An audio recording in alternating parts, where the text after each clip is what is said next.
اعوذ باللہ من الشیطان الرجیم بسم اللہ الرحمن الرحیم رب اشرح لی صدری ویسر لی امری واحلل عقدۃ من لسانی یفقهوا قولی ان اللہ وملائکتہ یصلون علی النبی یا ایھا الذین آمنوا صلوا علیہ وسلموا تسلیما۔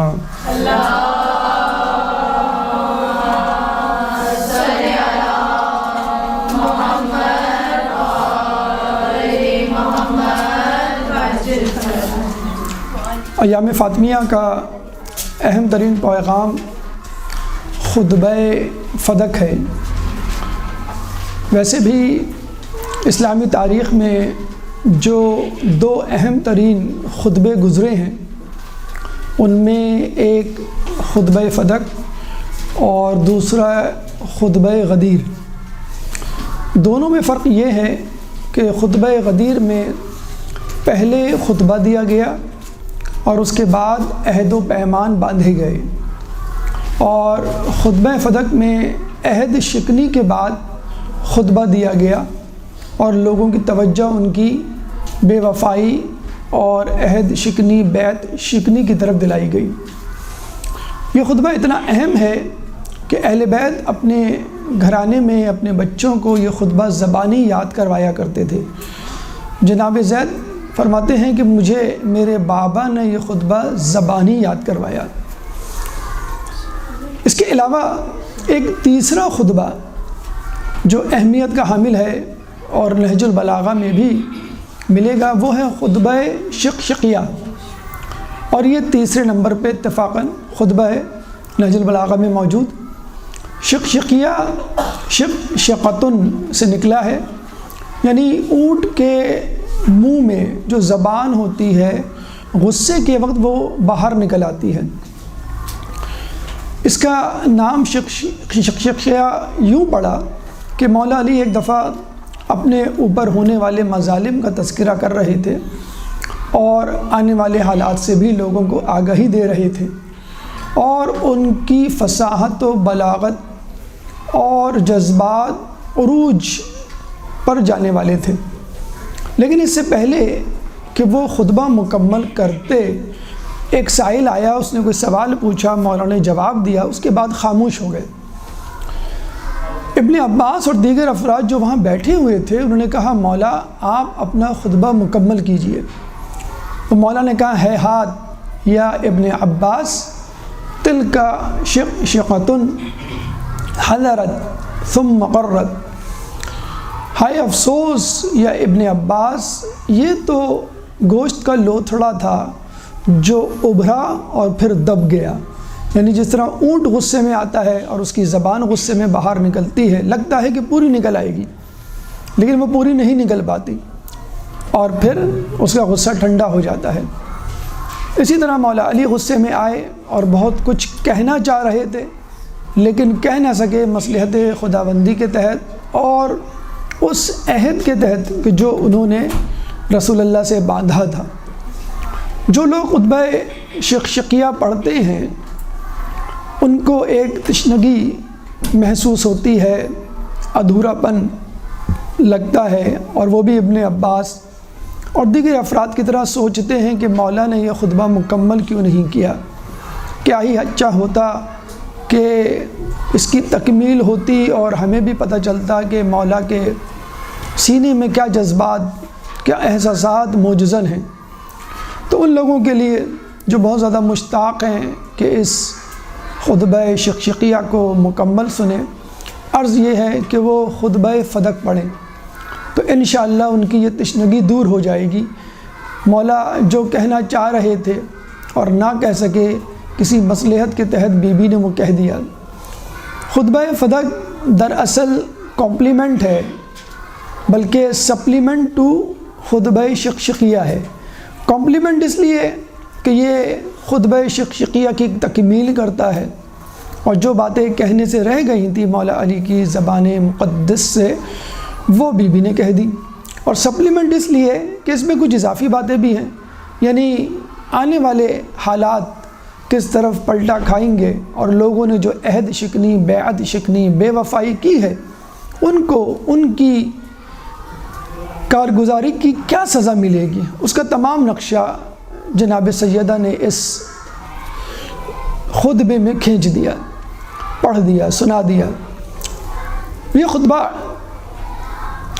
3 حصوں پر مشتمل ہے، 2 حصے مسجد نبوی میں اور 1 حصہ اپنے گھر میں۔ 2 حصے جو مسجد نبوی میں ہیں، اس میں پہلا حصہ تو وہ حصہ ہے کہ جو مہاجرین و انصار کو بیک وقت مخاطب کرتے ہوئے اپنا حق مانگتے ہوئے دیا، اور جب حق نہ ملا تو انصار کے مردوں کی طرف بی بی نے رخ کیا اور ان سے مخاطب ہوئی اور ان سے مدد طلب کی، لیکن انہوں نے بھی مدد نہ کی۔ یہ دوسرا حصہ۔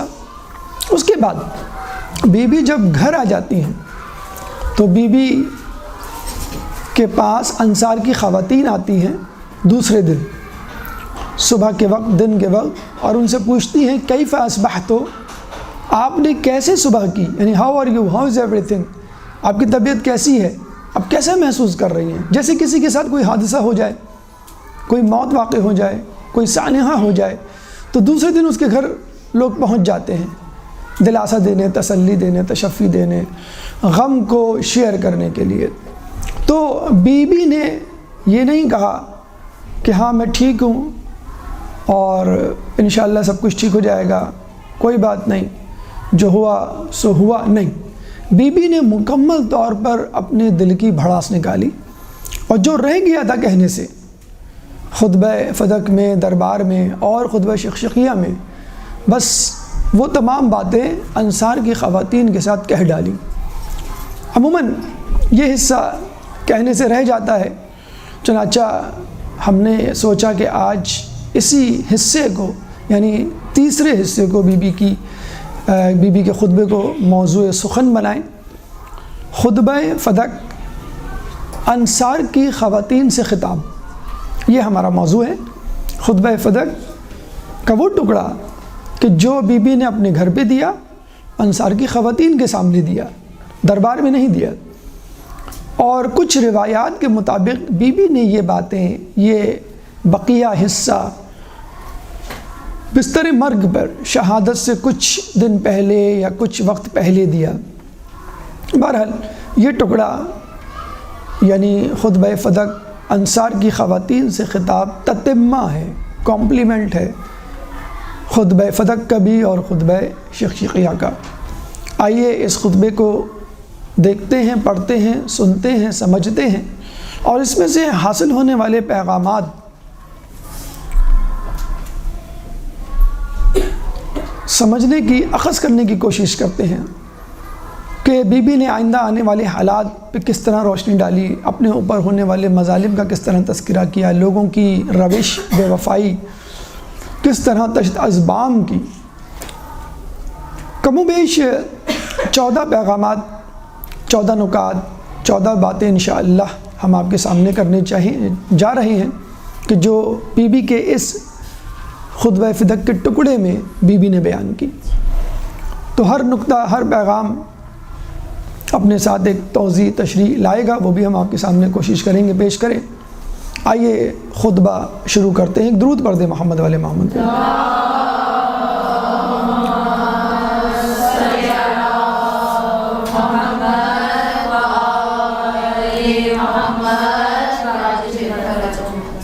انصار کی خواتین بی بی کے گرد گھیرا ڈال کے کھڑی ہو جاتی ہیں، ان کے مکان میں، ان کے حجرے میں، اور افسوس کے ساتھ ایک درد مند ساتھی کی طرح ان سے پوچھتی ہیں کیف اصبحتو، آپ نے کیسے صبح کی۔ اب بی بی کا جواب سنیے۔ بی بی چاہتی تو معاملے کو رفع دفع کر سکتی تھیں، بات کو ختم کر سکتی تھیں، بات کو بڑھانے کی بجائے کہہ دیتی کہ بس جو ہوا سو ہوا، اب اس کو بھول جاؤ، اس مسئلے کو، اس قضیے کو نہیں۔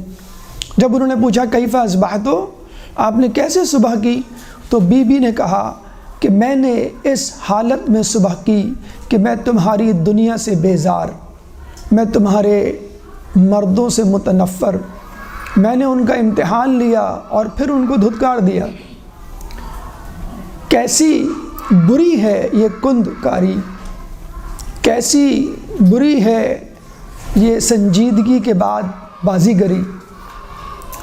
انہوں نے میری مدد اس لیے نہیں کی کہ ان کو ان کی خواہشات نے روکا ہوا تھا، انہوں نے خدا کی ناراضگی کو مول لیا اور اب عذاب الہی ان پر آ کے رہے گا۔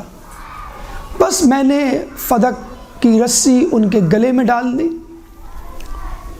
اور سواری کی پشت پر اس کا بوجھ ڈال دیا۔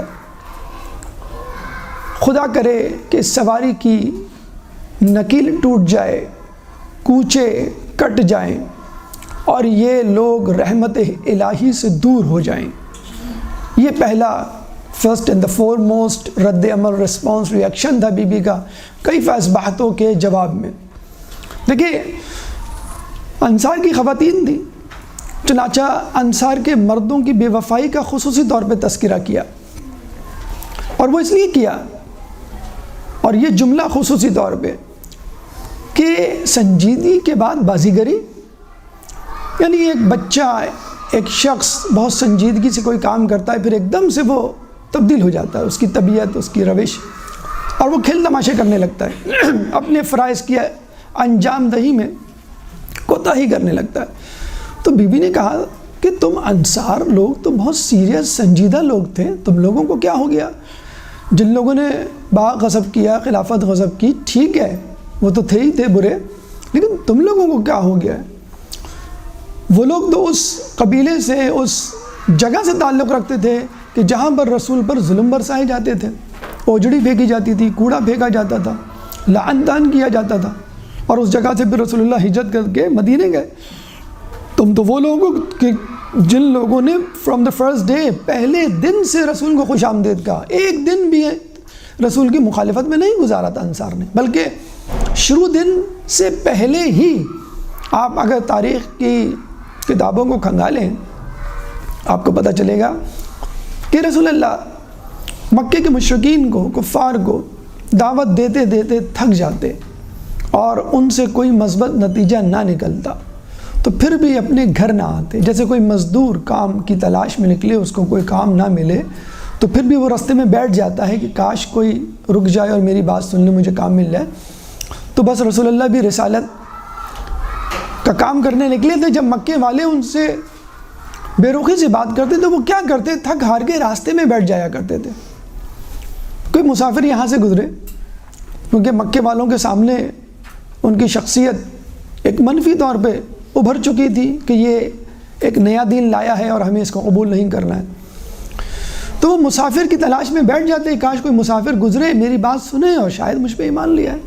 تو ایک دفعہ جب وہ بیٹھے تو مدینے سے آنے والے کچھ لوگ جو کہ بیت اللہ کی زیارت کے لیے جا رہے تھے، واپسی میں آپ سے ملے، رسول نے اپنی دعوت کو پیش کیا تو وہ بہت خوش ہوئے، حیران ہوئے اور کہنے لگے کہ آپ کی باتیں تو ہمیں بہت اچھی لگی اور ہم آپ کے خدا پر اور آپ کی نبوت رسالت پر ایمان لاتے ہیں۔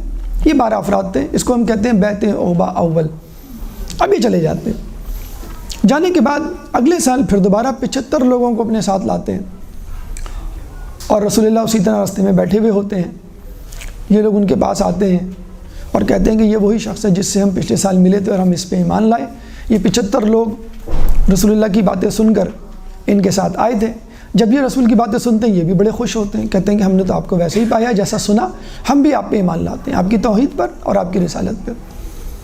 پھر ان کے ذہن میں ایک آئیڈیا آیا، انہوں نے کہا رسول آپ ہمارے ساتھ مدینہ کیوں نہیں چلتے؟ ہم نے سنا یہاں پر لوگ بہت زیادہ شدید دشمن ہیں آپ کے، وہاں پہ آئیے، ہم آپ کو سراخوں پہ بٹھائیں گے، ہم آپ کی خدمت کریں گے، آپ کے پیغام کو لوگوں تک پھیلائیں گے، جس طرح ہم نے آپ کی باتوں کو قبول کیا ہے اس طرح لوگ بھی آپ کی باتوں کو قبول کریں گے۔ اب وہاں پر سامنے رسول کے چچا عباس بن عبد المطلب، جن سے بنو عباس کی نسل چلی، عباس بن عبد المطلب کھڑے ہوئے تھے، کہنے لگے کہ میرا بھتیجا محمد اپنے محلے، اپنے شہر مکے میں محفوظ نہیں تو دیار غیر میں ایک اجنبی جگہ پردیس میں کس طرح اس کی جان محفوظ ہوگی؟ تو انہوں نے کہا کہ ٹھیک ہے، ہم ضمانت لیتے ہیں کہ رسول کی جان کو کچھ نہیں ہوگا، بلکہ ہم بیعت کرتے ہیں۔ پہلے تو ہم نے بیعت کی تھی توحید کی، ہم نے بیعت کی تھی رسالت کی۔ اب ہم بیعت کرتے ہیں کہ جب تک ہماری گردنیں نہیں کٹ جائیں گی ہم لوگوں کو آپ تک نہیں پہنچنے دیں گے، یعنی ہمارے مرنے کے بعد ہی وہ آپ تک پہنچ سکیں گے۔ جب انہوں نے ایسا کیا تو عباس بن عبد المطلب کو تھوڑی تسلی ہوئی، رسول اللہ راضی ہوئے، پھر ہجرت کا سلسلہ شروع ہوا، اور آپ کو معلوم ہے پھر کس طرح رسول اللہ نے ہجرت کی۔ ہجرت کے دن جس طرح انہوں نے استقبال کیا، شاید زندگی میں، تاریخ میں، دنیا کی کسی کا اس طرح استقبال نہیں کیا گیا۔ ایک اجنبی شخص جس کے لیے انہوں نے اپنے شہر کا نام ہی بدل دیا، یثرب سے مدینۃ النبی کر دیا، یعنی رسول کا شہر، ہمارا شہر نہیں، اب یہ ہمارا شہر نہیں رہا، اب یہ رسول کا شہر ہو گیا، مدینۃ النبی کر دیا۔ پھر جو مہاجرین وہاں لٹے پٹے آئے تھے ان لوگوں کو اپنی آدھی چیزیں، آدھی جائیداد دے دی، بلکہ یہ تک ملتا ہے کہ جس کی 2 بیویاں تھیں اس نے ایک بیوی کو طلاق دے کے ایک مہاجر کو دے دی، اتنا زیادہ ایثار۔ اس کے بعد جنگوں کا سلسلہ شروع ہوا، اس میں بھی آگے پیش، قربانیوں کا سلسلہ شروع ہوا، اس میں بھی آگے پیش، یعنی مسلسل فرام دا ڈے فرسٹ وہ رسول کے ساتھ رہے۔ بلکہ ایک دفعہ تو ایسا بھی ہوا کہ رسول اللہ نے ایک جنگ میں مال غنیمت کی تقسیم کی تو کچھ افراد جو انصار سے تعلق رکھتے تھے انہوں نے رسول سے کہا کہ ہمیں آپ کی تقسیم پہ تھوڑا سا شک ہے، اعتراض ہے کہ آپ نے اوروں کو زیادہ دیا، ہمیں کم دیا، یعنی انصار کو کم دیا، مہاجرین کو زیادہ دیا۔ تو رسول اللہ نے ایک خطبہ دیا اور آخر میں اس خطبے کا اختتام اس جملے پہ کیا کہ اے انصاریوں، کیا تم نہیں چاہتے کہ لوگ بھیڑ بکریوں کو لے جائیں اور تم محمد کو؟ جب انہوں نے یہ جملہ سنا تو رونے لگے، کہنے لگے ہمیں آپ چاہیے، ہمیں محمد چاہیے، ہمیں بھیڑ بکریاں نہیں چاہیے، ہمیں دنیا کی لالچ نہیں۔ تو یہ وہ ان کا رویہ تھا، وہ ایٹیٹیوڈ تھا، وہ روش تھی کہ جو بی بی نے یاد دلائی تم تو بہت سنجیدہ ہوا کرتے تھے اور اب کیا ہو گیا تم کو، ایک دم سے پلٹ گئے ہو، بازیگری، یعنی لگ رہا ہے کہ تم شعبدے بازی کر رہے ہو۔ اور پھر بتلا بھی دیا کہ تمہارا یہ انحراف تمہاری خواہشات کی وجہ سے ہے۔ بیت المال لبالب بھر چکا تھا، جنگ خیبر کے بعد مسلمانوں کو پیٹ بھر کے روٹی ملی تھی، اور اب تعیشات اور لگژریز نے ان کو گھیر لیا تھا۔ اب کوئی نہیں چاہتا تھا کہ اس کا شہریہ بند ہو۔ علی اور اہل بیت کی حمایت کا مطلب حکومت کی ناراضگی، حکومت کی ناراضگی کا مطلب آپ کے تمام وسائل پر پابندی، آپ کی جائیداد کی ضبطی اور آپ کے اوپر باغی ہونے کا ایک لیبل۔ تو یہ وہ وجہ تھی، وہ سبب تھا جس کی وجہ سے انہوں نے بی بی کی مدد کرنے سے انکار کیا، جس کا بربلا بی بی نے اظہار بھی کیا کہ ٹھیک ہے اگر تم مدد سے انکار کر رہے ہو تو کوئی بات نہیں، خدا کی ناراضگی سامنے کھڑی ہے، خدا کا عذاب تمہارا منتظر ہے اور تم کبھی رحمت الہی کے قریب نہیں آؤ گے، یعنی بد دعا بی بی نے دی۔ پھر بی بی یہاں پہ بس نہیں ہوئی، پھر ایک پینڈورا باکس جسے کہتے ہیں کھولا گیا، پوری تفصیل اور رودات بتائی گئی کہ ہمارے ساتھ کیا کیا ہوا اور کیوں ہوا اور اس کا انجام کیا ہو۔ بی بی نے کہا کہ تم لوگوں نے، دوسرا پیغام، دوسرا نقطہ، بی بی نے کہا کہ تم لوگوں نے خلافت کو اس کی اساس یعنی رسالت سے، اس کی بنیاد یعنی نبوت سے دور کر دیا ہے۔ تم نے خلافت کو مقام نزول جبرائیل سے اور لائق ترین ہستی سے جو کسی بھی کام کو شروع کرنے کا، جسے کہتے ہیں پورا ملکہ رکھتی ہے، یعنی مولا علی سے دور کر دیا ہے۔ یعنی ایسا تم نے کیوں کیا؟ اب جو خلافت بننے جا رہی ہے وہ خلافت نہیں ہے جس کی بنیاد رسول نے ڈالی تھی، جس کی بنیاد اللہ نے ڈالی تھی، جس کے لیے اللہ نے آدم کو پیدا کیا تھا۔ دیکھیے، خلافت خدا کا خواب ہے، خدا کی تعین کردہ منزل ہے، یہ وہ ہدف ہے جو ایک ہر نبی کو، ایک ہر رسول کو اچیو کرنا ہے۔ نبوت اور رسالت راستہ ہے، خلافت اس کی منزل ہے۔ جبھی تو اللہ تعالیٰ جب آدم علیہ السلام کو تخلیق کرتا ہے تو کہتا ہے انی جاعل فی الارض خلیفہ، نہ کہ انی جاعل فی الارض رسول، انی جاعل فی الارض نبی۔ حالانکہ نبی اور رسول کہنا چاہیے، لیکن خلیفہ کہا، کیوں کہ خلافت عمارت ہے، خلافت منزل ہے اور نبوت اور رسالت اس عمارت کی بنیاد، اساس، اس منزل کا راستہ۔ چنانچہ ہر نبی اور رسول کو اس لیے بھیجا گیا کہ لوگوں کو جمع کرے اور اللہ کی حکومت الہی کو قائم کرے۔ بس جب تمام لوگ نبی اور رسول سے راضی ہو جاتے ہیں کہ ہاں ہمارے اوپر اللہ کی حکومت کلی طور پہ تمام علاقے میں تمام لوگوں پر نافذ ہونی چاہیے، تو اس کو ہم کہتے ہیں خلافت۔ اس لیے اللہ تعالیٰ نے انی جاعل فی الارض خلیفہ کا لفظ استعمال کیا۔ جہاں تک تعلق ہے ان خلیفۃ المسلمین کا جو بنو امیہ بنو عباس نے اپنے اوپر لیبل لگائے تھے، تو ان لوگوں کے بنائے ہوئے خلیفت ہے۔ اللہ کا خواب، اللہ کا ہدف، رسول کی خواہش نہیں تھے۔ مولا علی سے کسی نے پوچھا کہ آپ کون سے خلیفہ ہیں؟ مولا نے کہا کہ میں چوتھا خلیفہ ہوں۔ وہ پریشان ہو گیا، جانے لگا تو مولا نے روک کے اس کو وضاحت کے ساتھ بتلایا کہ وہ کس طرح چوتھے خلیفہ ہیں۔ پہلے خلیفہ حضرت آدم علیہ السلام، انی جاعل فی الارض خلیفہ، سورہ بقرہ آیت نمبر 30۔ سورہ بقرہ قرآن کا دوسرا سورہ ہے، چیپٹر 2 ورس نمبر 30۔ دوسرے خلیفہ جناب داؤد علیہ السلام، انا جعلناک داؤد خلیفۃ فی الارض، کہ ہم نے داؤد کو، یا داؤد انا جعلناک خلیفۃ فی الارض، اے داؤد ہم نے تمہیں زمین میں اپنا خلیفہ بنایا۔ سورہ صاد آیت نمبر 26۔ سورہ صاد قرآن کا 38واں سورہ ہے، چیپٹر 38 ورس نمبر 26۔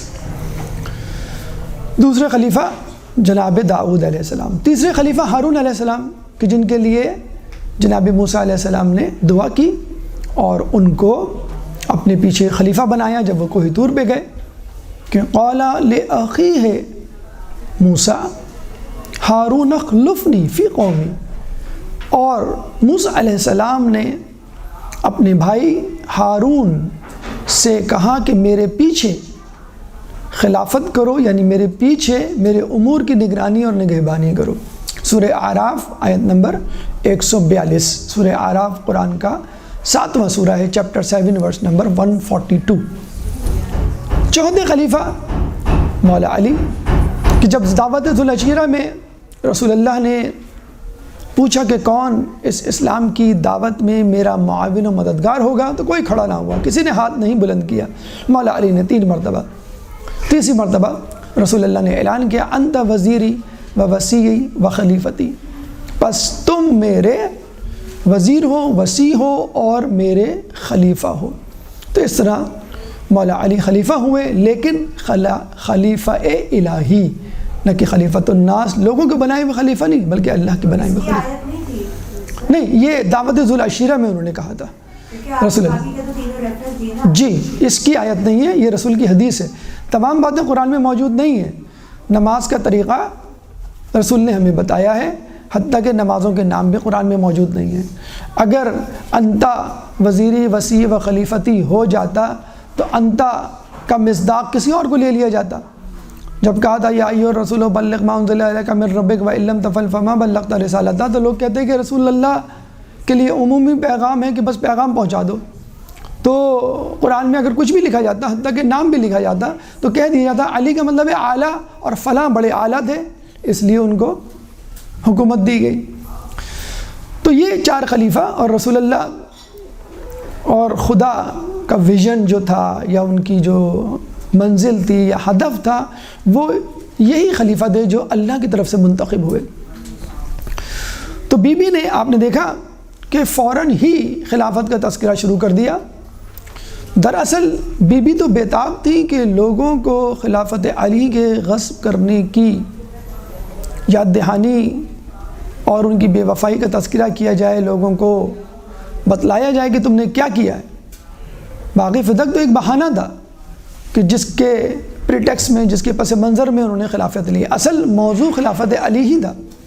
پھر انہوں نے کہا، تیسرا نقطہ، تیسرا پیغام، کہ تم نے ابو الحسن کو کیا اس بات کی سزا دی ہے کہ ان کی ضرب کاری تھی، ان کی شجاعت واضح تھی، ان کو اپنی جان کی پرواہ نہیں تھی، اور ان میں استقامت تھی، یعنی ایک طنز تھا، لطیف طنز تھا۔ یہ وہ تمام فیچرز ہیں، وہ خصوصیات ہیں جو ایک لیڈر میں ہونی چاہیے، خلیفہ میں ہونی چاہیے، حاکم میں ہونی چاہیے، اور یہ تمام خصوصیات مولا میں موجود تھی۔ تو کیا تم نے اس وجہ سے ہی خلیفہ نہیں بنایا؟ یعنی ایک بچہ تمام تر کرائٹیریا، انٹلیکچولیٹی، ایگزام پرفارمنس کے بعد بھی فیل کر دیا جائے تو آپ کیا کہیں گے؟ بھی آپ نے کیا سزا دی ہے اس کو؟ کس نے پورے سوالات کیا، ہر سوال کا صحیح جواب لکھا اور آپ کی ہر بات کو مانا، آپ کے ہر میزان پہ پورا اترا، کیا آپ نے اس کی تو کیا مولا علی کو تم نے اس بات کی سزا دی ہے کہ انہوں نے استقامت، شجاعت، ضرب کاری کا مظاہرہ کیا جو ایک لیڈر میں ہونی چاہیے؟ اور پھر انہوں نے گویا یاد دلائی سورہ بروج کی آیت نمبر 8۔ سورہ بروج قرآن کا 85واں سورہ ہے، چیپٹر 85 ورس نمبر 8۔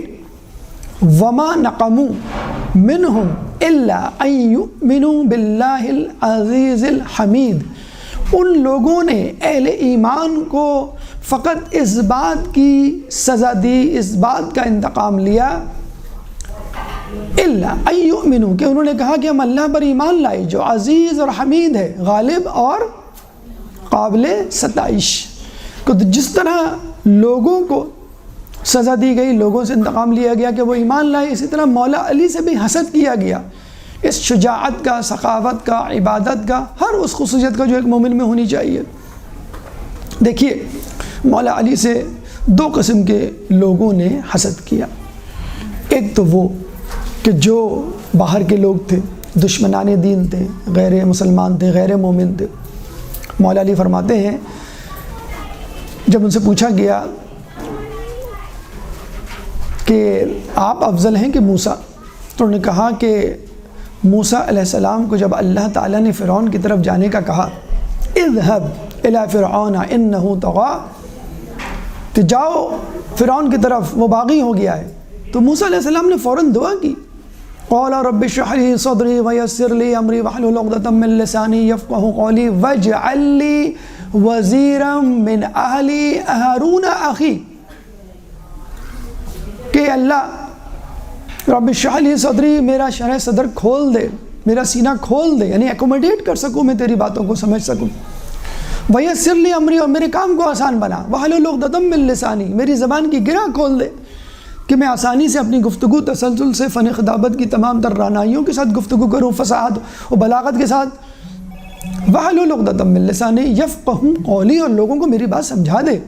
صرف یہی نہیں کہا، فرعون اس زمانے کا خدا نعوذ باللہ اپنے آپ کو کہلوانے والا، بہت بڑی فوج، بہت بڑی طاقت، اور یہ اکیلے، اب ان کو اندیشہ تھا کہ میں مار دیا جاؤں گا، تو انہوں نے کہا کہ میرے ساتھ میرا کوئی مددگار ہو، میرا دفاع کرنے والا ہو تو زیادہ اچھا ہے، وَاجْعَلْ لِي وَزِيرًا مِنْ أَهْلِي هَارُونَ أَخِي، اور پھر سجیسٹ بھی کر دیا کہ میرا کوئی مددگار بنا دے اور وہ ہارون ہو تو زیادہ بہتر ہے، جو میری کمر کو مضبوط کرے اور میرے ساتھ چلے۔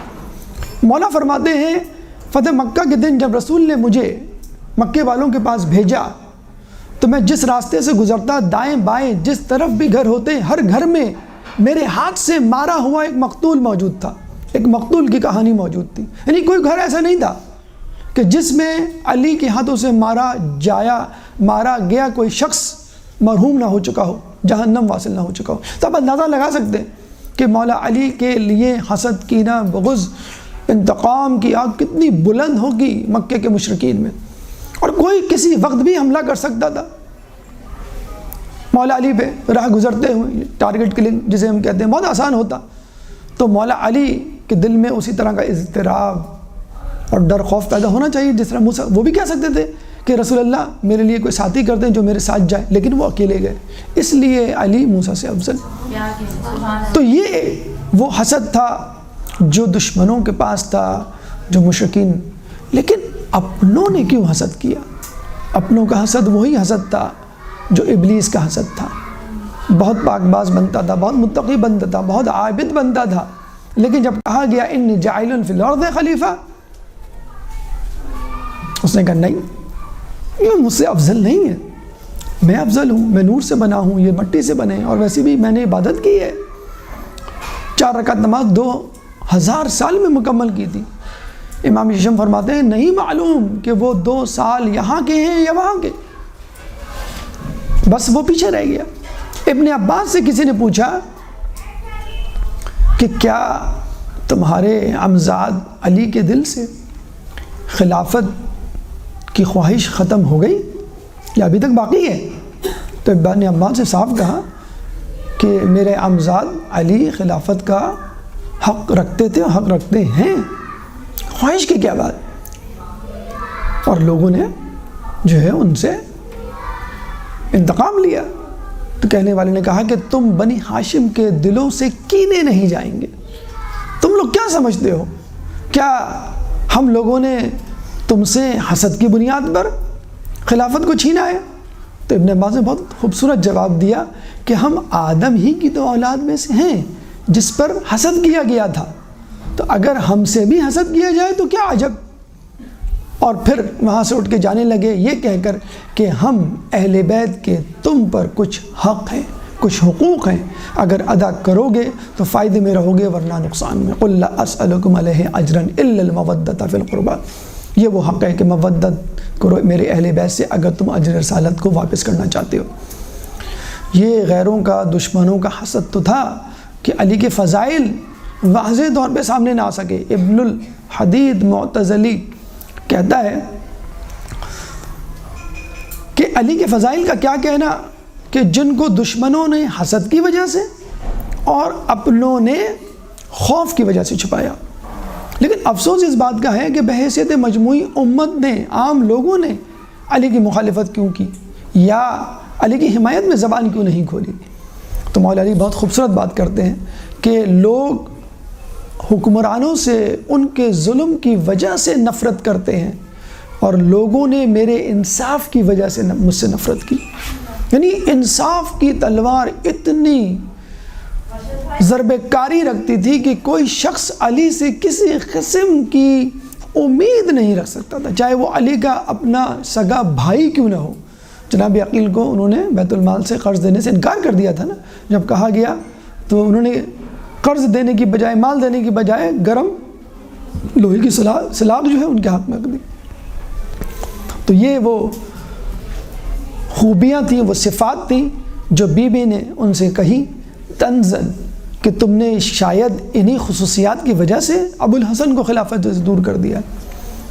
پھر گویا آہ بھرتے ہوئے کہا، چوتھا پیغام، چوتھا نکتہ، کہ اگر تم ابو الحسن کو خلافت دے دیتے تو وہ تمہیں راہ حق پر لے آتے اور اس طرح لے آتے کہ سواری کی نکیل نہ ٹوٹتی، تھکن کا احساس بھی نہ ہوتا اور نہ خستگی ہوتی۔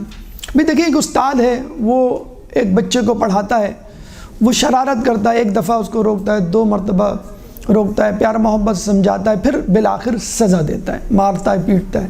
یہی ماں باپ کے ساتھ ہوتا ہے، یہ حکمرانوں کے ساتھ ہوتا ہے۔ لیکن مولا علی کے لیے بی بی نے کہا کہ بہت پیار محبت سے تم کو صراط مستقیم پہ چلاتے کہ کوئی شخص جہنم میں نہ جاتا، یہ تک کہا گیا صراط مستقیم سے نہ ہٹتا۔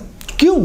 کیونکہ اس کا اعلان رسول اللہ نے غدیر خم میں کر دیا تھا، الحق مع علی و علی مع الحق، کہ حق علی کے ساتھ ہے اور علی حق کے ساتھ ہے۔ اور پھر یہ بھی دعا کی، اے اللہ حق کو اس طرف موڑ دینا جس طرف علی مڑے۔ یہ نہیں کہا کہ علی کو اس طرف موڑ دینا جہاں حق مڑے۔ کیوں؟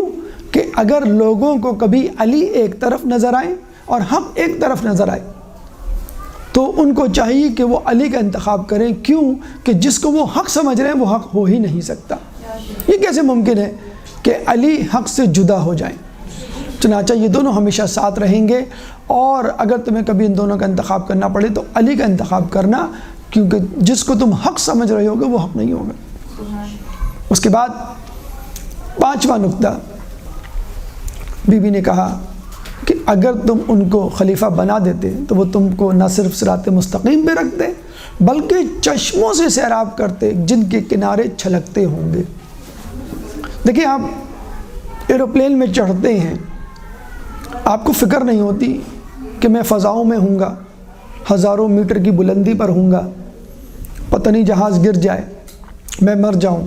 کیوں؟ آپ کو پائلٹ پہ مکمل اعتماد ہوتا ہے، حالانکہ نہ پائلٹ کو آپ نے دیکھا ہوتا ہے، نہ اس کے سرٹیفکیٹ کی جانچ کی ہوتی ہے، نہ اس کے بارے میں کچھ آگاہی ہوتی ہے۔ آپ جاتے ہیں اپنی سیٹ پہ ٹیک لگا کے آرام سے بیٹھ جاتے ہیں بلکہ سو جاتے ہیں، اور جب ایروپلین اپنی منزل پہ رکتا ہے تو آپ کو اٹھایا جاتا بھائی منزل آ گئی۔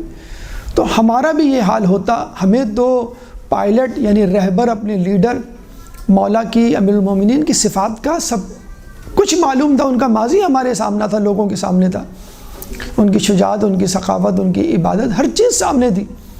تو اگر لوگ امیر المومنین کو خلیفہ بنا دیتے تو وہ چپ چاپ ان کو سبک رفتاری سے بغیر کسی تھکن اور تکلیف کے حوض کوثر تک لے جاتے، اور حوض کوثر پر اگر ساقی کوثر نہ لے کے جائے تو اور کون لے کے جائے گا؟ آپ کا لقب ساقی کوثر ہے۔ یہاں پہ یاد کیجئے حدیث ثقلین کو کہ جو غدیر خم میں رسول اللہ نے بیان کی، انی تارک فیکم الثقلین ما ان تمسکتم بہما لن تضلوا بعدی، کتاب اللہ وعطرتی اہل بیتی وانہما لن یفترقا حتی یرد علی الحوض۔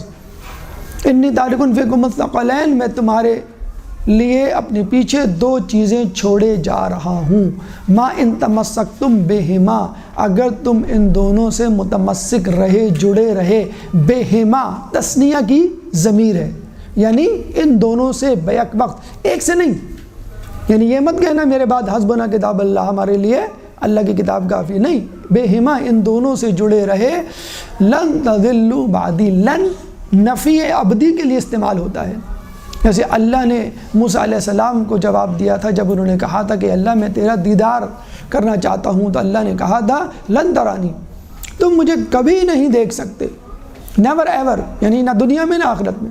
تو یہاں پہ بھی نیور ایور، لن یفترقا حتی یرد علی الحوض، جب تک یہ دونوں مجھ سے حوض کوثر پر ملاقات نہ کر لیں، یعنی جب تم ان سے جڑو گے تو اپنی منزل تک پہنچ کے رہو گے۔ یہاں پر ہمیں صحیح بخاری میں موجود ایک حدیث کی یاد آ رہی ہے جس کا تعلق بھی حوض کوثر سے ہے۔ صحیح بخاری باب فی الحدیث حوض، جلد نمبر 3 صفحہ نمبر 624، حدیث نمبر 857، والیوم 3 پیج نمبر 624، حدیث نمبر 857۔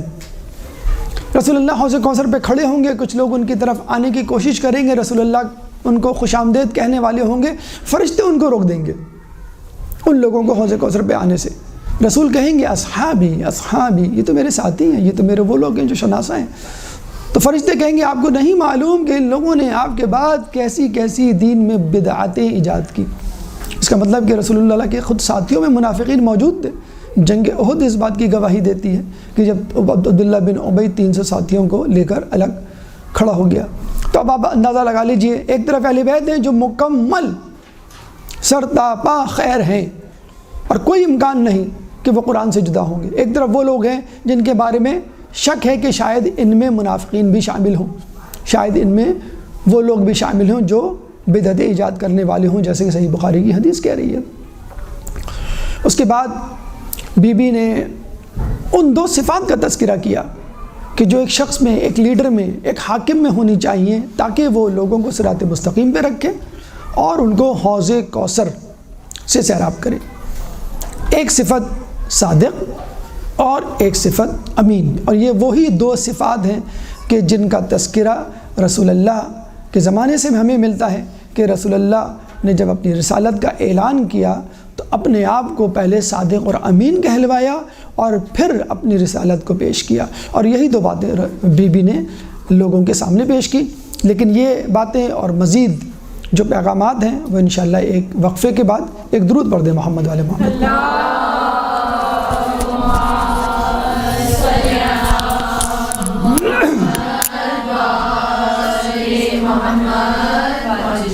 اعوذ باللہ من الشیطان الرجیم، بسم اللہ الرحمن الرحیم۔ گفتگو کا سلسلہ شروع کرتے ہیں۔ اب تک کے پیغامات اور نکات میں جو بی بی کے خطبہ فتح انصار کی خواتین کے خطاب کے حوالے سے آپ کے سامنے پیش کیے گئے، اس میں سب سے پہلے حال و احوال کا رد عمل آپ نے سنا، پھر بی بی نے خلافت کے حوالے سے گفتگو کی، تیسرا پیغام کہ جناب ابو الحسن کو، امیر المومنین کو لوگوں نے کس بات کی سزا دی، چوتھا پیغام کہ اگر وہ خلافت ابو الحسن امیر المومنین کے حوالے کر دیتے تو وہ لوگوں کو راہ حق سے منحرف ہونے نہ دیتے۔ پانچواں پیغام کہ اگر وہ ایسا کرتے تو مولا علی ان کو نہ صرف راہ حق پہ رکھتے بلکہ ان کو ان کی منزل یعنی چشمہ حوض کوثر سے سیراب کرتے۔ چھٹا اور ساتواں پیغام، دراصل وہ دو خوبیاں ہیں جو بی بی نے بیان کی ایک لیڈر میں ہونی چاہیے، بلکہ لیڈر کیا، رسول اللہ میں وہ خوبیاں موجود تھیں اور سب سے پہلے وہی دو خوبیاں لوگوں میں آشکار ہوئیں، ایک صادق ایک امین۔ کہ رسول اللہ سچ بولتے تھے، اتنا سچ بولتے تھے کہ جب انہوں نے کہا کہ اگر میں کہوں کہ پہاڑی کے پیچھے سے کوئی فوج آ رہی ہے یقین کر لو گے، تو لوگوں نے کہا کر لیں گے۔ تو رسول نے کہا کہ اگر نہ آ رہی ہو تو لوگوں نے کہا کہ ہم سمجھیں گے کہ ہم اندھے ہو گئے، لیکن یہ ہو ہی نہیں سکتا کہ آپ جھوٹ بولیں، یعنی اتنے بڑے صادق تھے وہ۔ نمبر 2 امین، کہ جب کفار مکہ اگر کسی کی امانت کسی کے پاس رکھواتے تو ان کا انتخاب خود رسول اللہ ہوتے، حالانکہ وہ ان کو منحرف اور اپنے دین سے ہٹ جانے والا سمجھتے تھے، دشمن تھے ان کے۔ تو بی بی نے کہا امانت کے حوالے سے جو پیغام دیا، چھٹا پیغام کہ اگر تم ان کو خلافت دیتے تو وہ بیت المال سے ذاتی تصرف نہ کرتے بلکہ بھوکے پیاسے لوگوں کا خیال کرتے۔ دیکھیے اگر امانت داری کی بات کی جائے تو مولا علی کی بہت خوبصورت بات، بہت خوبصورت اعلان، جیسے کہ ہمارے یہاں سیاستدانوں کے حوالے سے یہ گفتگو زد عام ہوتی ہے کہ اپنے ایسٹس ڈکلیئر کریں اور پھر الیکشن میں حصہ لیں، اپنے اکاؤنٹس کا حساب دیں اور پھر الیکشن میں حصہ لیں، اور بیان کریں کہ آپ کے پاس دولت کہاں سے آئی۔ تو مولا علی کوفے میں داخل ہوتے ہیں، کوفے میں داخل ہو کر اعلان کرتے ہیں کہ اے لوگوں، میں اس شہر میں اس لباس اور اس سواری کے ساتھ داخل ہو رہا ہوں، اگر اس سے زائد کچھ لے کر جاؤں تو سمجھ لینا کہ میں نے تمہارے حق میں خیانت کی ہے۔ لباس، کون سا لباس کہ جس کے اوپر اتنے پیوند لگے کہ ایک دن جب وہ درزی کے پاس لے کر گئے تو درزی نے کہا کہ مولا لباس میں پیوند لگانے کی جگہ نہیں، اور میں لگاتا بھی ہوں تو لباس پھٹ جاتا ہے، آپ اس کو چھوڑ دیجئے۔ مولا علی نے سجدہ شکر ادا کیا اور کہا شکر ہے لباس نے میرا ساتھ چھوڑا، میں نے لباس کا ساتھ نہیں چھوڑا۔ ہم کہیں گے مولا ہم بھی آپ کے پھٹے ہوئے پیوند لگے ہوئے بوسیدہ لباس کی طرح ہیں، بار بار آپ کا ساتھ چھوڑ دیتے ہیں لیکن آپ ہمارا ساتھ نہیں چھوڑتے۔ سواری، کیسی سواری؟ بھئی دیکھیے آج کل کے دور میں اگر مثال دی جائے، فٹ بال کا کھلاڑی بہترین شوز اس کے پاس ہوں گے، کرکٹ کا بیٹسمین بہترین بیٹ اس کے پاس ہوگا، ٹینس کا کھلاڑی بہترین ریکٹ اس کے پاس ہوگا، تو ایک شہ سوار کے پاس، ایک شجی انسان کے پاس بہترین گھوڑا ہونا چاہیے۔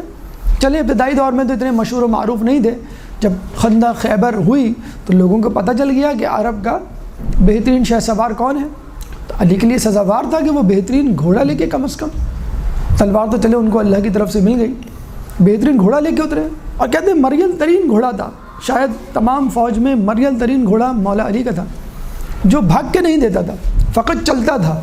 تو کسی نے کہا بھی کہ مولا گھوڑا بدل لیجیے، اب تو آپ بہت مشہور ہو گئے، مناسب نہیں لگتا اس مریل گھوڑے کے ساتھ جو بھاگ بھی نہیں سکتا۔ تو مولا نے کہا کہ اس کی ضرورت کیا ہے، میں نے تو گھوڑا میدان جنگ میں جانے کے لیے لیا ہے، بھاگنے کے لیے تھوڑی لیا ہے۔ تو یہ وہ سواری تھی، یہ وہ لباس تھا جس کے ساتھ مولا داخل ہوئے تھے۔ تو آپ اندازہ لگا لیجئے مولا علی کا ایسٹس کیا تھا۔ جو ہم لوگ کوفے جا کر گھر کی زیارت کرتے ہیں وہ دراصل آپ کی بہن کا گھر تھا، آپ کا اپنا ذاتی گھر نہیں تھا۔ تو خلیفہ خود کسی اور کے گھر میں رہ رہا ہے، اس کا اپنا گھر ہے ہی نہیں ذاتی۔ کھانے پینے کی بات کریں، بھئی دیکھیں آپ کو کالج یونیورسٹی میں کوئی آفر کرتا ہے کسی چیز کی، چلو بھئی کینٹین چلتے ہیں، چلیں بھئی یہ چیز کھا لیتے ہیں، اگر آپ کی جیب میں پیسے نہ ہوں تو شرمندگی سے بچنے کے لیے آپ کیا کہتے ہیں، بھئی طبیعت نہیں ہے، موڈ نہیں ہے، مجھے الرجی ہے، یا میں ابھی کھا کے آیا ہوں۔ مثلا مولا علی کوفے کے بازار سے گزرتے ہیں، ایک شخص کہتا ہے کہ مولا علی نیا تازہ گوشت آیا ہے، لے لیجئے۔ مولا علی کہتے ہیں کہ میرے پاس پیسے نہیں ہیں۔ کوفے کا، بلکہ کوفے کیا مسلمانوں کا حاکم، ایک حاکم کہہ رہا ہے کہ میرے پاس پیسے نہیں ہے، سمپل ایز دیٹ، بہت سچائی سے۔ تو اس شخص نے کہا کہ کوئی بات نہیں، بعد میں دے دیجیے گا، میں صبر کر لوں گا۔ مولا علی نے کہا کہ تم کو صبر کروانے سے پہلے میں خود اپنے نفس کو صبر نہ کرواؤں، یعنی میں پہلے خود صبر کر لوں. تو یہ انداز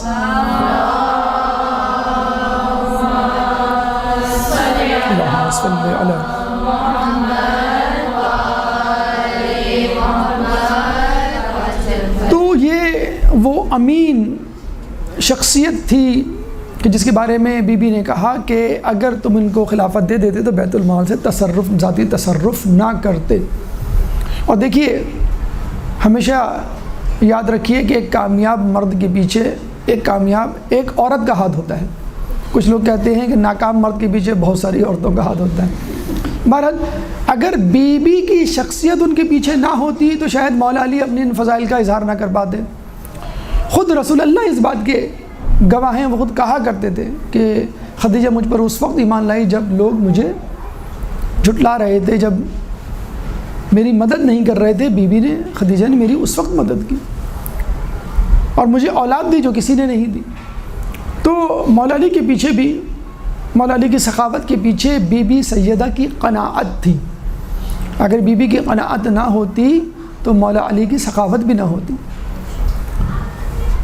جب جنگوں سے لوگ واپس آتے تھے تو مال غنیمت لے کر آتے تھے اور ان کی خواتین بڑی اچھی طرح استقبال کرتی. جیسے ہمارے یہاں کی خواتین پہلی تاریخ کو اپنے شوہروں کا وہ کرتی ہیں انتظار.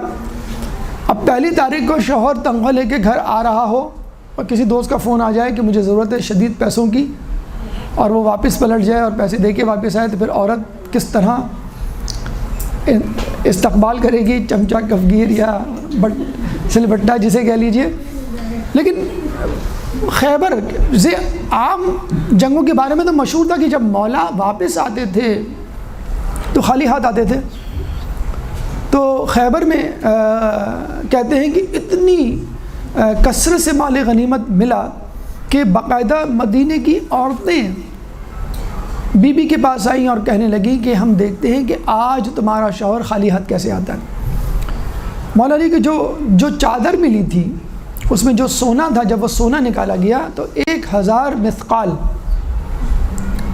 یعنی 7.5 کلو، یعنی ایک مثقال جو ہے وہ پون کلو کا ہوتا ہے. تو اب اندازہ لگا لیجیے کتنے کلو سونا ملا ہوگا. لیکن کہتے ہیں کہ جب وہ آئے تو راستے میں یتیم اور بیواؤں کی قطار تھی، سب لوگوں کو تمام مال غنیمت تقسیم کر دیا. بی بی خدیجہ بی بی سیدہ ان کا انتظار کر رہی ہیں، اور یہ کہا جاتا ہے کہ بی بی نے شاید کسی اور جنگ کی واپسی پر اتنا انتظار نہ کیا ہو جتنا جنگ خیبر پہ. اور جب آئے تو مولا کی صورت کی طرف نہیں بلکہ ہاتھوں کی طرف دیکھا اور کہا شکر ہے کہ آج آپ ہاتھوں میں کچھ لے آتے تو میں مدینے کی عورتوں کو کیا منہ دکھاتی. یعنی اتنی پاک باز بی بی کہ وہ شکر ادا کر رہی ہے کہ میرا شوہر کچھ نہیں لے کر آیا، سب کچھ. ایک انار جو بی بی نے بہت ہی مشکل سے جس کی فرمائش کی نہ کرتے ہوئے وہ انار فقیر کو کھلا دیا. پہلے آدھا کھلایا، آدھا کاٹ کے دے کے جلدی سے چلے جاتے کہ بس اب یہ مزید نہ مانگ لے، اپنے ہاتھوں سے کھلایا. پھر کہہ لیں گے اگر باقی آدھا بھی کھلا دو تو میرا ضعف دور ہو جائے، تو باقی آدھا بھی کھلا دیا.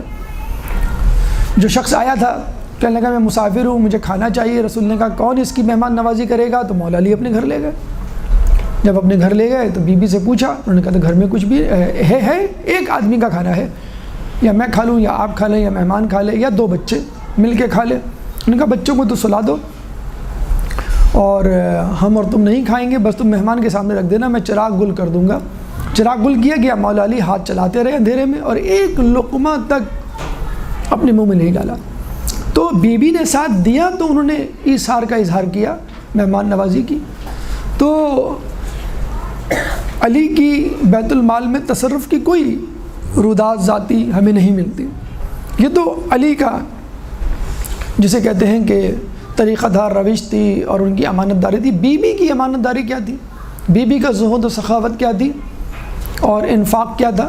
ایک عورت آئی بی بی کے پاس اور کہنے لگی کہ سونے کا نصاب کیا ہے زکوٰۃ میں، یعنی زکوٰۃ دینے کے لیے سونا کتنا ہونا چاہیے؟ تو بی بی نے کہا کیا تم اپنے لیے پوچھ رہی ہو؟ کہیں کیا مطلب؟ کہیں گے اگر تم اپنے لیے پوچھ رہی ہو اس نے پوچھا کہ کیا میرا اور آپ کا نصاب الگ ہے؟ کہنا ہے تم اپنے لیے پوچھ رہی ہو تو وہی نصاب جو شریعت نے مقرر کیا ہے 15-20 جو تفصیل ہمیں ملتی توضیح میں مثقال، اور اگر تم میرے لیے پوچھ رہی ہو، ہمارے لیے پوچھ رہی ہو تو اتنا سونا گھر میں جمع ہی کیسے ہوا کہ ہمیں جو ہے وہ زکوٰۃ دینی پڑ جائے؟ تو کہنے کا مقصد ہے کہ اگر مولا بیت المال میں تصرف نہیں کرتے تھے تو ان کی بیوی، ان کی زوجہ بھی ان کا پورا ساتھ دیا کرتی تھی۔ اس کے بعد دوسری اہم صفت جو ہونی چاہیے کسی حاکم میں یا کسی لیڈر میں وہ ہے صداقت۔ بیوی نے کہا کہ اگر تم ایسا کرتے، وہ بیت المال سے تصرف نہ کرتے اور لوگوں کو پتہ چل جاتا راغب کون ہے، صادق کون ہے، جھوٹا کون ہے، کاذب کون ہے، جب وہ تصرف نہ کرتے۔ اللہ تعالیٰ سورہ توبہ آیت نمبر 119، سورہ توبہ قرآن کا 9واں سورہ ہے، چیپٹر 9 ورس نمبر 119 میں فرماتا ہے یا ایھا الذین آمنوا اتقوا اللہ وکونوا مع الصادقین، اے وہ لوگوں جو ایمان لائے ہو تقوی اختیار کرو اور صادقین میں شامل ہو جاؤ۔ اب آپ دیکھیے تھوڑا سا غور کیجئے تو آپ کو اندازہ ہوگا کہ فقط ایمان لانا کافی نہیں، اتقوا اللہ، آمنوا اتقوا اللہ، تقوی اختیار کرو، یعنی پریکٹیکلی عملی طور پہ اس کا اظہار بھی ضروری ہے، اور تقوی اختیار کرنا ہی کافی نہیں، وکونوا مع الصادقین، صادقین کے ساتھ شامل ہو جاؤ، یہ بھی ضروری ہے، ان کے ساتھ متمسک ہو جاؤ، جڑے رہو۔ نوح علیہ السلام پہ 240 افراد ایمان لائے، لیکن کشتی میں کتنے سوار ہوئے؟ 80، 1/3۔ تو اس کا مطلب یہ ہوا کہ جو لوگ ایمان لائے انہوں نے نجات حاصل نہیں کی، حقیقی نجات ان لوگوں نے حاصل کی جو کشتی میں سوار ہوئے۔ ان الحسین مصباح الہدی و سفینۃ النجات، اسی لیے کہتے ہیں ہدایت کا چراغ اور نجات کی کشتی۔ پھر اس کے بعد عیسیٰ علیہ السلام جب آسمان پر اٹھائے جاتے ہیں تو جانے سے پہلے کہتے ہیں کہ لوگوں، جو لوگ مجھ پہ ایمان لائے ہیں 12، ان میں سے فقط 4 افراد میرے دین پر قائم رہیں گے، باقی 8 گمراہ ہو جائیں گے، یعنی وہی 1/3۔ اس کا مطلب کیا ہوا؟ نبی پہ ایمان لانے والے تو زیادہ ہوا کرتے ہیں، لیکن نبی کے جانے کے بعد یا آزمائشیں پڑھنے کے بعد کچھ لوگ الگ بھی ہو جاتے ہیں۔ اور اتفاق کی بات یہ ہے کہ جس طرح نوح علیہ السلام کے ساتھ 1/3 رہ گئے، آخر میں عیسیٰ علیہ السلام کے دین پر 1/3 رہ گئے، اس وقت بھی امت مسلمہ میں اہل بیت کے چاہنے والے بھی اتفاق سے 1/3 ہیں۔ ایک درود پڑھ دیں محمد علی محمد۔ اے سی آف کریں۔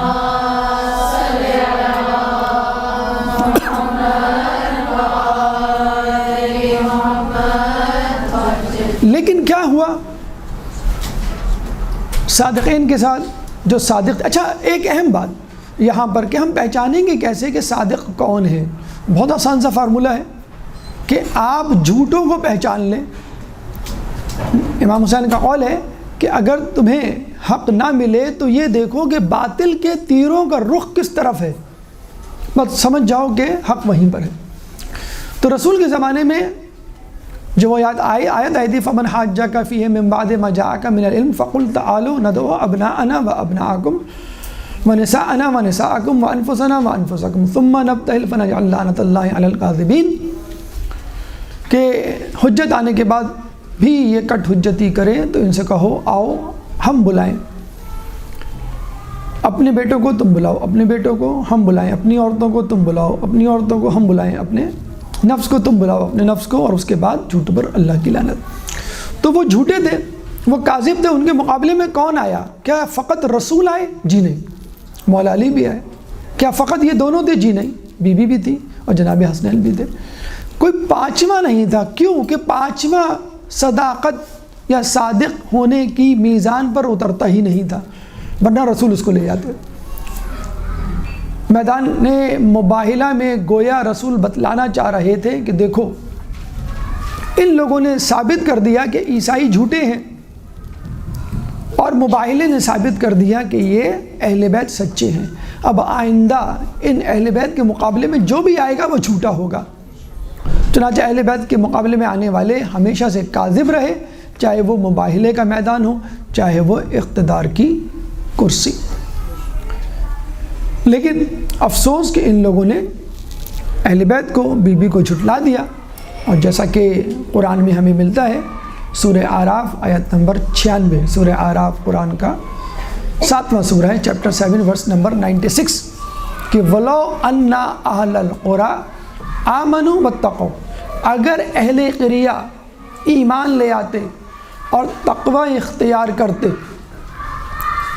لَفَتَحْنَا عَلَيْهِمْ بَرَكَاتٍ مِّنَ السَّمَاءِ وَالْأَرْضِ، تو ہم ان پہ برکات کے دروازے زمین و آسمان سے کھول دیتے، وَلَكِنْ كَذَّبُوا، لیکن انہوں نے تو جھٹلا دیا ہماری باتوں کو۔ تو پھر اللہ نے کیا کیا؟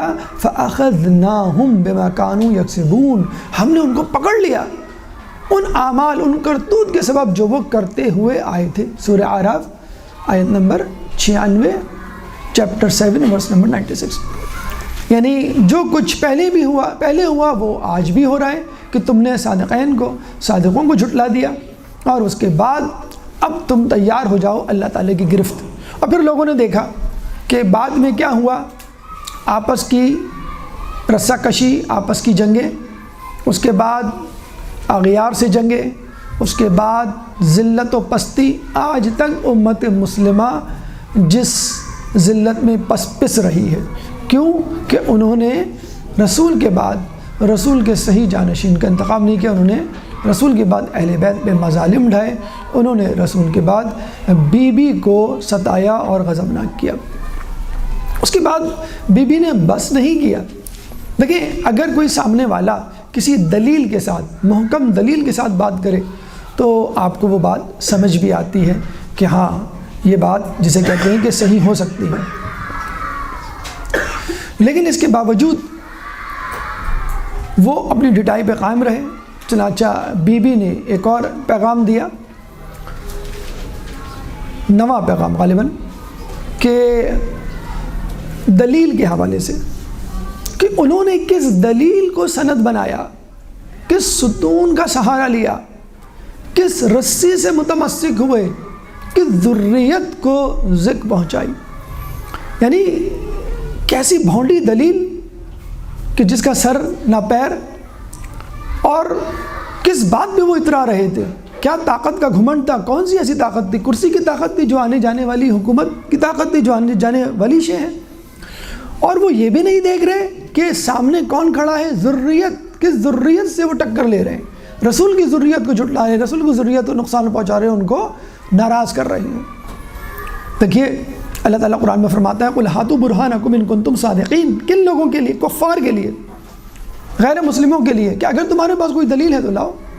تو اسی طرح اہل بیت بھی اس بات پہ ناراضگی کا اظہار نہیں کرتے اگر دلیل پیش کی جائے، لیکن دلیل اس انداز سے پیش کی جائے کہ لگے کہ آپ حق سے منہ موڑ رہے ہیں، تو پھر کہنا پڑتا ہے کہ یہ کس قسم کی دلیل ہے جو تم پیش کر رہے ہو۔ دیکھیں، بی بی نے سب سے پہلے اس عہد نامے کو، اس وصیت نامے کو پیش کیا کہ جو رسول کے ہاتھ کا لکھا ہوا تھا، کہ جس میں انہوں نے باغ فدق کو بی بی کے حوالے کیا تھا۔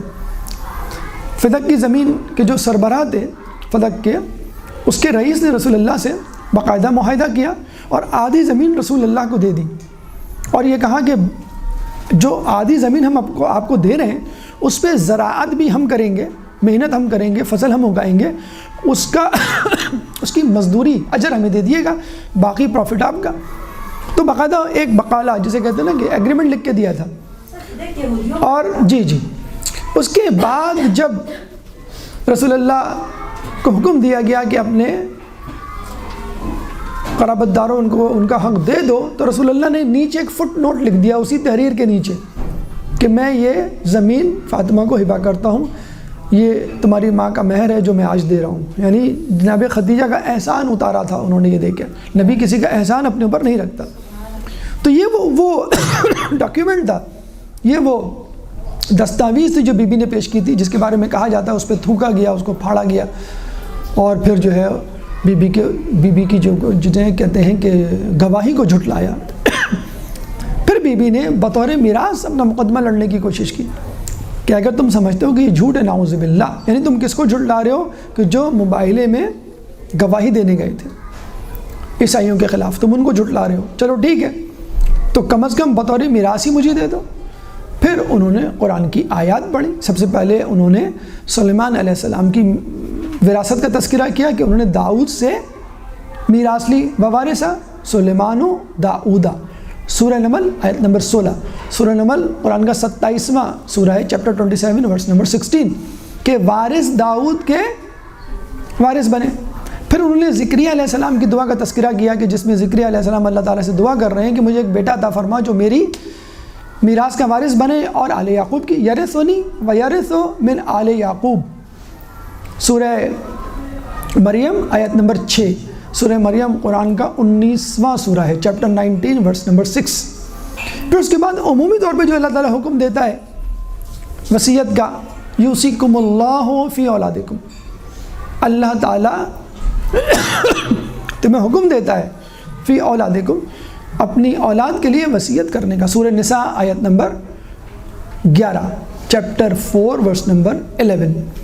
اس کے بعد ایک اور آیت سورہ احزاب کی آیت نمبر 6.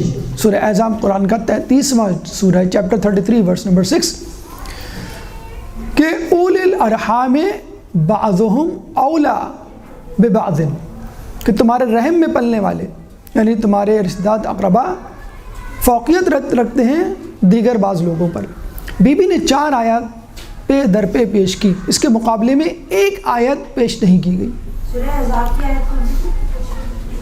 تو انہوں نے کیا کہا؟ اس کے مقابلے میں حدیث پیش کی، حدیث لا نورث، کہ انا نحن معاشر الانبیاء لا نورث ما ترکناہ صدقہ، کہ ہم گروہ انبیاء کوئی میراث نہیں چھوڑتے، ہم جو کچھ چھوڑتے ہیں وہ صدقہ ہوا کرتا ہے. جس کے بارے میں کہا گیا کہ یہ حدیث فقط ایک ہی آدمی نے بیان کی، کسی اور نے بیان نہیں کی. اور بی بی نے یہ بھی کہا کہ یہ حدیث میرے بابا نے تمہارے ہی کان میں کہی ہوگی. یعنی جس کو ضروری ہے بتانا کہ تم یعنی بیٹی ان کی وارث بننے جا رہی ہے، اور اگر نہیں ہے ایسا اسلام میں، دین میں، تو رسول کو سب سے پہلے اپنی بیٹی کو بتانا چاہیے کہ میرے بعد وراثت کا مطالبہ نہ کرنا، کیونکہ ہم انبیاء کوئی میراث نہیں چھوڑتے، اور بجائے اس کے کہ رسول نے کسی اور کو بتا دی. تو پہلی بات تو یہ کہ قرآن کے مقابلے میں حدیث سے جواب دینا غلط استدلال ہے. اگر قرآن کی آیت پیش کی جا رہی ہے تو آپ بھی قرآن کی آیت کو پیش کریں، اگر حدیث پیش کی جا رہی ہے تو آپ بھی حدیث پیش کریں. نمبر 2، اگر قرآن اور حدیث میں آپس میں ٹکراؤ ہو تو ہمیشہ قرآن کو مقدم کیا جاتا ہے اور حدیث کو معطل کیا جاتا ہے. کیوں؟ حدیث غلط ہو سکتی ہے، من گھڑت ہو سکتی ہے، لیکن قرآن انا نحن نزلنا الذکر و انا لہ لحافظون، کہ ہم اس کو نازل کرنے والے ہیں ذکر کو اور اس کی حفاظت کرنے والے ہیں. نمبر 3، ابھی چند دنوں پہلے کی تو بات ہے، بستر شہادت پہ جب رسول اللہ نے کہا تھا کہ مجھے قلم و کرتاس لا دو کہ میں تمہارے لیے ایک ایسی تحریر لکھ دوں کہ جس کے بعد تم لوگ گمراہ نہ ہوں گے، تو لوگوں میں سے ایک شخص نے کہا تھا حسبنا کتاب اللہ، ہمارے لیے کتاب اللہ کافی ہے. یعنی جب حدیث پیش کی جا رہی ہے تو آپ قرآن کی بات کر رہے ہیں، اور جب قرآن پیش کیا جا رہا ہے تو آپ حدیث کی بات کر رہے ہیں. بتلانا یہ چاہ رہے تھے کہ نہ ہم حدیث کے ساتھ ہیں نہ قرآن کے ساتھ ہیں، ہم اپنے ہوائے نفس کے ساتھ ہیں. درود پڑھ دیں محمد والے محمد.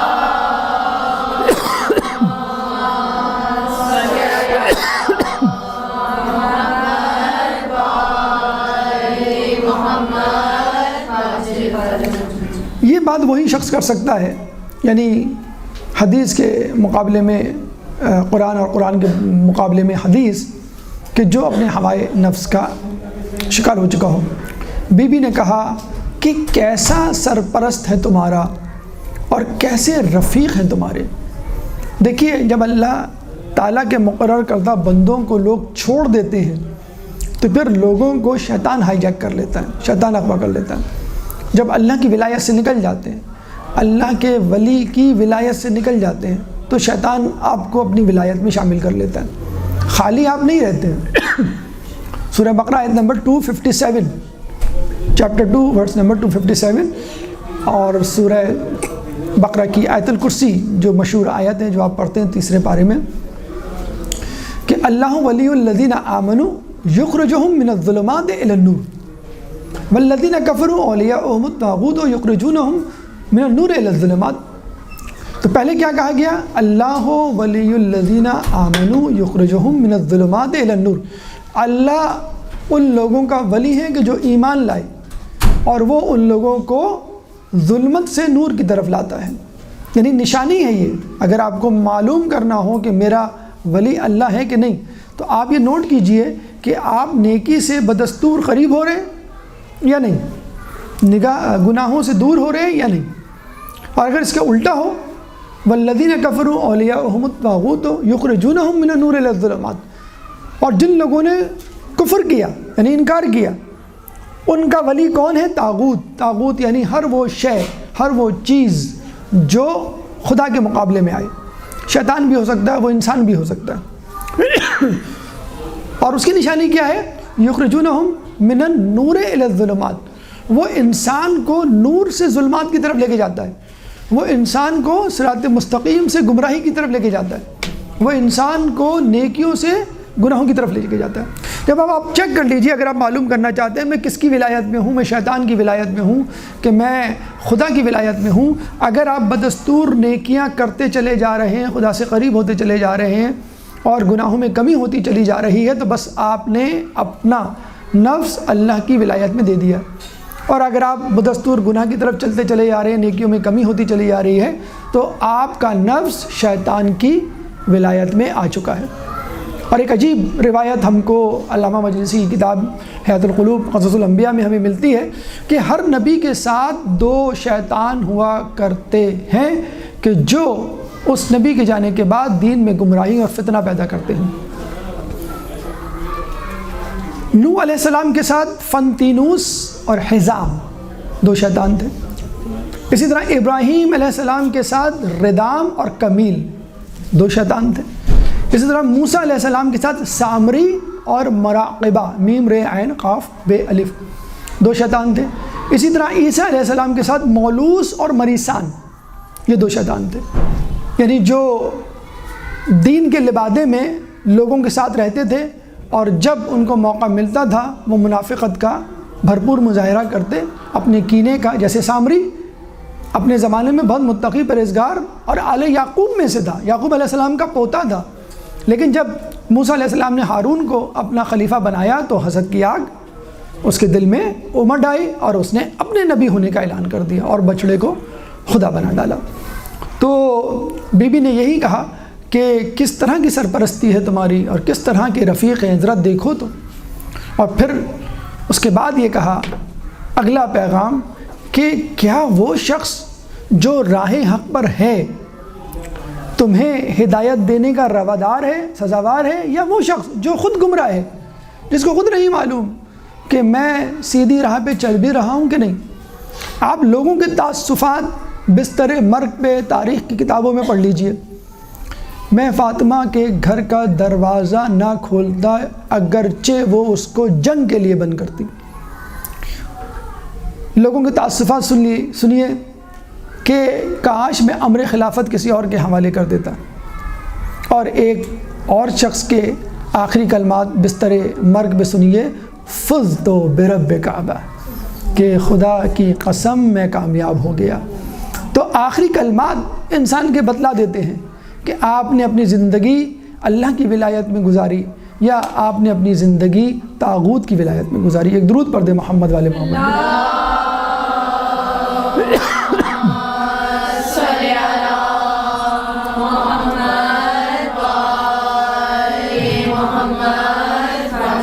اس کے بعد بی بی نے آئندہ آنے والے حالات کی خبر دینا شروع کی اور کہا 11واں پیغام بی بی کا اس خطبے کے حوالے سے، 12واں پیغام بی بی کا اس خطبے کے حوالے سے کہ اقتدار کی اونٹنی حاملہ ہو چکی ہے، لوگ دودھ لینے کے لیے اپنے برتن اس کے پاس لائیں گے لیکن وہ برتن میں دودھ کی بجائے خون پائیں گے۔ اور اسی طرح کا ایک جملہ، اسی طرح کی ایک وعید اور اسی طرح کی ایک پیشن گوئی مولا علی کر چکے ہیں کہ دودھ دھو لو، یعنی جانور کا، آج کسی اور نے اس دودھ سے فائدہ اٹھایا، کل تمہاری باری ہے۔ بی بی نے تو یہ تک بتا دیا کہ جس کو تم دودھ سمجھ رہے ہو وہ دودھ نہیں، خون ہے۔ یعنی آگے خون ریزی ہوگی، رسہ کشی ہوگی، جنگیں ہوں گی، اور کچھ دن ہی نہیں گزرے، کچھ سال ہی نہیں گزرے، مسلمانوں میں آپس میں رسہ کشی اور دشمنی شروع ہو گئی۔ جنگ جمل، جنگ صفین، جنگ نہروان، ناکسین، قاسطین اور مارقین، یہ وہ 3 گروہ تھے جن کا تذکرہ خود رسول اللہ نے مولا علی کو یا دوسرے لوگوں کے سامنے کر دیا تھا کہ یہ 3 گروہ علی کے مقابلے میں آئیں گے۔ تو اس کی خبر بی بی نے پہلے ہی دے دی۔ پھر بی بی نے ایک اور جملہ کہا، 13واں پیغام، کہ ان قریب آنے والی نسلیں معلوم کر لیں گی کہ ان کے اسلاف نے کیا غلطیاں کی۔ نہیں ہو سکتا ہے ابھی تمہیں یہ نظر آ رہا ہو کہ تم جو کچھ کر رہے ہو صحیح کر رہے ہو، اور ہو سکتا ہے کہ موجودہ نسل یہ سمجھ رہی ہو کہ شاید یہی ٹھیک ہو، لیکن آنے والے لوگوں کو جب اس کے نتائج پتہ چلیں گے، جب خون ریزی ہوگی، نقصان ہوگا، تو لوگوں کو پتہ چل جائے گا کہ کیا ہونے جا رہا ہے۔ پھر ہم دیکھتے ہیں کہ امام مظلوم کی جب شہادت ہوتی ہے اور اس کے بعد 63 ہجری میں یزید جہنم واصل ہوتا ہے، تو اس کا بیٹا جس کا نام تھا معاویہ ابن یزید کے پاس لوگ آتے ہیں اور کہتے ہیں کہ بھئی ہم آپ کو اب حاکم بنانا چاہتے ہیں، خلیفہ بنانا چاہتے ہیں۔ تو اس نے کیا کہا تھا کہ لوگوں، میرے باپ نے امام حسین کے ساتھ زیادتی کی، خدا کی قسم امام حسین میرے باپ یزید سے زیادہ خلافت کے حقدار تھے، اور اس وقت ان کے صاحبزادے امام زین العابدین مجھ سے زیادہ خلافت کے حقدار ہیں۔ میں نہیں چاہتا کہ میرے اسلاف نے جو کچھ کیا، جس کی سزا وہ اپنی قبروں میں اس وقت بھگت رہے ہیں، وہی کام میں بھی کروں اور پھر اپنی قبروں میں اپنی سیاہ کاریوں کو لے کے جاؤں۔ جب یہ سنا تو مروان بن حکم اور اس کے حواریوں نے قتل کا منصوبہ بنایا، اور معاویہ ابن یزید یعنی یزید کے بیٹے کو، جو کہ محبان اہل بیت میں سے تھا، اس کے استاد امر مخصوص کے ساتھ زندہ درگور کر دیا، جس نے اس کے دل میں حب اہل بیت کو، جسے کہتے ہیں، 2 آتشہ کیا تھا۔ اس کے بعد ہم آگے چلتے ہیں۔ عمر بن عبدالعزیز جو کافی حد تک ایک عادل حکمران تھا، جس نے حکمرانی کی مسند پر آنے کے بعد اہل بیت پر سب و شتم بند کروایا تھا۔ جمعے کے خطبے میں جو 80 سال تک سب و شتم ہوتا رہا، اس کو بند کروایا۔ تو اس نے کہا کہ میں باغ فدق واپس کرنا چاہتا ہوں، بلکہ اس بات کا بھی اعتراف کیا کہ ہم سے پہلے کے لوگوں نے بنی ہاشم کو حکومتی عہدوں سے دور رکھا ہے، اور میں کوشش کروں گا کہ کسی حد تک اس ظلم کا رفع ہو سکے، تلافی ہو سکے۔ چنانچہ امام کو بلایا اور کہا کہ آپ حدود اربع بتائیں فدق کا، تاکہ میں اس باغ کو آپ کی ملکیت میں واپس دوں۔ تو آپ کے حق کا حدود اربع کیا ہے، کتنی زمین ہے؟